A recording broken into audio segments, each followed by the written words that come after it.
Alrighty then, back once again for another reaction.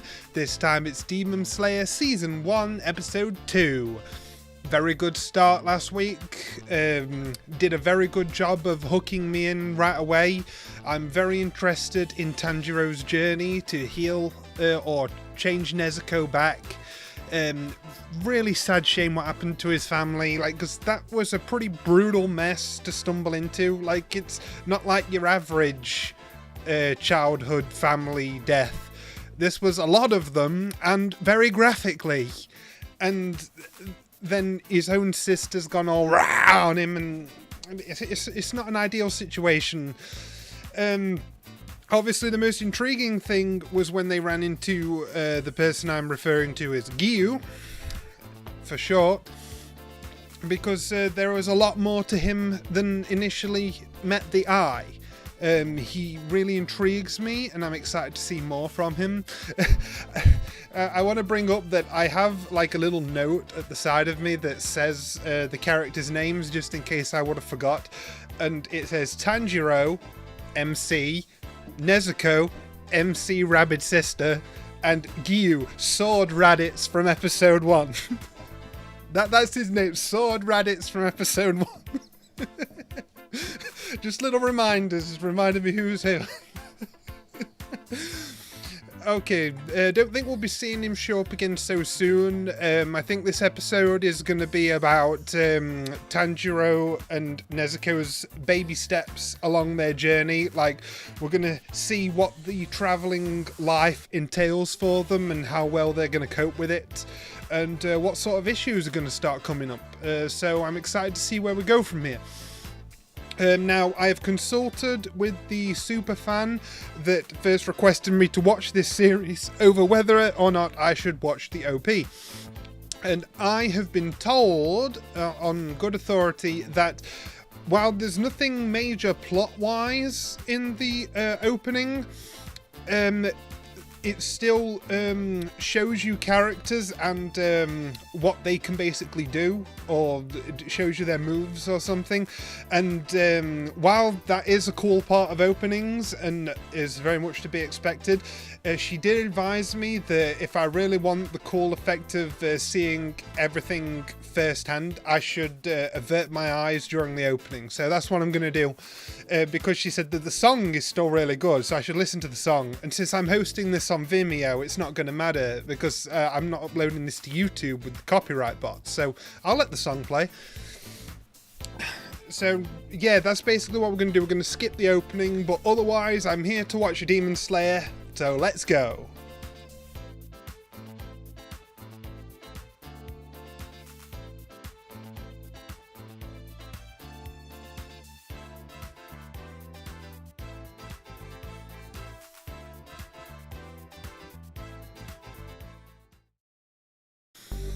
Okay, I'm super glad that I caught the mix-up just before the end, so I completely understood where we're going with this. So that was a test to become his apprentice, and he passed it, and blah-de-blah, yeah. So, okay. I was headed for a dangerously wrong assumption and theory train, and I'm glad that we avoided it. Okay. Wow, great follow-up. This was basically the first step of the journey, and it basically established that right now he's a little bit on the indecisive side. He could stand to be a bit tougher. He's got a good nose and instinct about him, but that's only going to carry him so far, and that's what this Tengu is going to drill into him. I will remember his name by writing it down in the notes for next time. So yeah, I'll be interested to see how Tanjiro improves from this point on, what sort of skills he's going to gain, what kind of strengths he's going to have. I assume it's going to be related to however he's going to be able to go toe-to-toe with some of the demons that they'll eventually face. He's got to have some way of evening the odds, some Demon Slayer-like art or something. I have no idea what that's going to be, which is part of the joy of watching something blind. Experiencing everything about this for the first time, because I've never seen the manga, never seen a single clip from this except for saw little GIFs people post of the amazing animation of certain attacks, but I purposely wiped anything I saw from my memory, just so everything is fresh, hitting my eyes again for the second time. Oh man. Yeah, Nezuko, really cute, adorable. I hope she gets that kimono one day. I hope that she gets fixed. I can't believe that I know that she's got that bamboo in her mouth, but I kept thinking with those bodies there and with her constantly salivating that she was going to eat them. And then when they disappeared, I was like, oh, well, where have the bodies gone? Oh no. You've got a bit of blood on your mouth there, Nezuko. I can't believe that was my first thought. No, actually, I can believe that. What I can't believe is that I forgot that the whole point of having that thing in her mouth is she doesn't go around biting things. And yeah, for some reason I kept forgetting about it and just kept thinking, oh well, she just ate them, didn't she? But no, they weren't going to do something that cruel. They were buried. They were buried.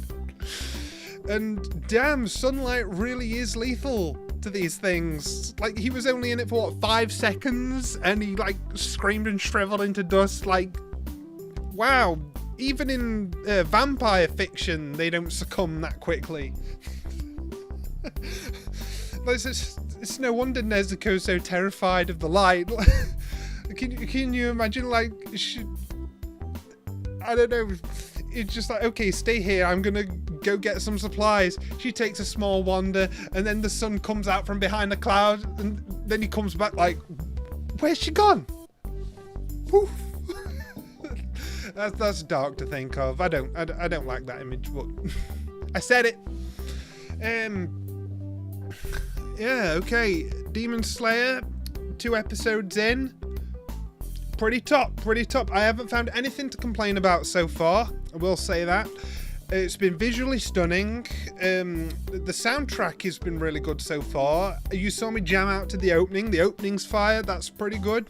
It has that killer drop that shonen anime need in their intro. Obviously I didn't see any of the visuals. I probably will after the season's over, or I get into the later stages when I've probably seen everything there is to see. But yeah, visuals fine, opening fine. Oh dear. Really loved how we got some more of the camera trickery with the first person movement up the stairs, and then we saw how the camera moved for when Nezuko did that kick, and then of course all the dynamic camera work going on with all the traps going off, which was a very cool sequence. I really like how this challenge was set up so that he didn't just rely on his nose. I think that was part of the point of it. Like, he could use his nose to navigate through some of it, but he wasn't agile or strong enough to avoid some of the more straightforward traps. That seemed to be what I was getting from it, and that was pretty cool. It's a great way to strike a fair balance and show him the areas that he's lacking in, which he will now be taught to compensate for. This is good mentor-student starting grounds. Tenku's got a big brain, I like it. And he's obviously very handy to put so many traps together in such a short time. That's pretty cool.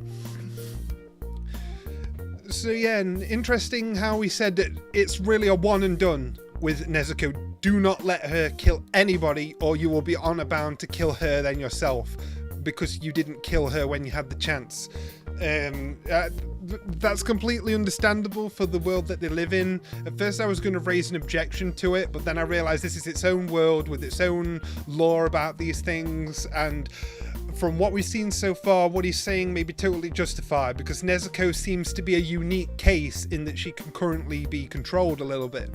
So very, very intriguing stuff. I'm looking forward to seeing more, and I shall see you guys next time.